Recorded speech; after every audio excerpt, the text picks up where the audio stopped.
It's Gabrielle Nicolai from SpeechKids, where we teach little kids to talk and help parents understand their little kids.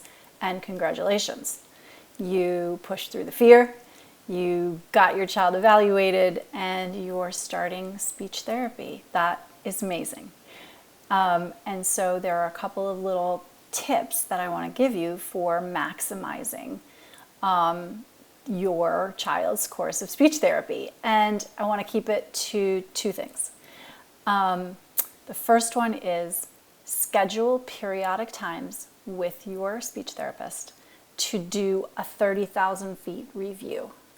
When we're on the ground doing the sessions, we're operating in these micro chunks, right? We're comparing your child's performance of last week to this week. So did they say one new word, two new words? Did they have a meltdown that lasted only 30 seconds instead of 30 minutes? Okay, those kinds of little incremental changes. What we like to do periodically, and when I say periodically, it could be every other week if that's what you need. It could be once a month. It could be once a quarter. It could be once every 6 months. The timing of the rate in between appointments doesn't matter so much as taking the time to get that broad overview, to look around and see how is your child doing compared to what we would otherwise expect to see.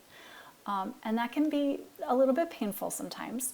And so just make sure you have a therapist that you really like, who you trust with your feelings. But those macro views are important. We don't want to stay up there because we got to do the work on the ground. And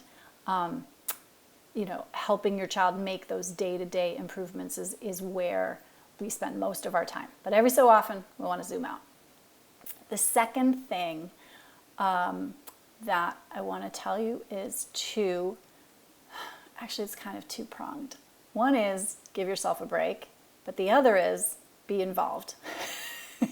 So that sounds a little bit conflicting, but here's what I mean. We get our best results when you are involved in doing homework assignments. And so you should always ask your therapist for what you can be doing to extend the therapy session.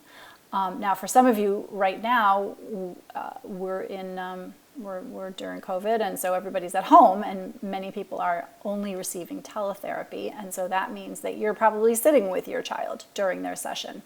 And in some ways, it's been a blessing because you can see really, really up close what's happening, and you get to take home those strategies from your house and use them. So using the strategies that your therapist gives you at home, but then also giving yourself a break when it feels like too much. That is hugely important. Nobody can do therapy all the time. Not even me, not even your best speech therapist. Okay? Nobody can do it all the time. So set yourself up for success by scheduling little chunks every day, 15 minutes, 5 minutes, doesn't matter, where you're going to be working on goals from your therapist. There's lots more information here. Check it out. And until next time, take care. Bye-bye.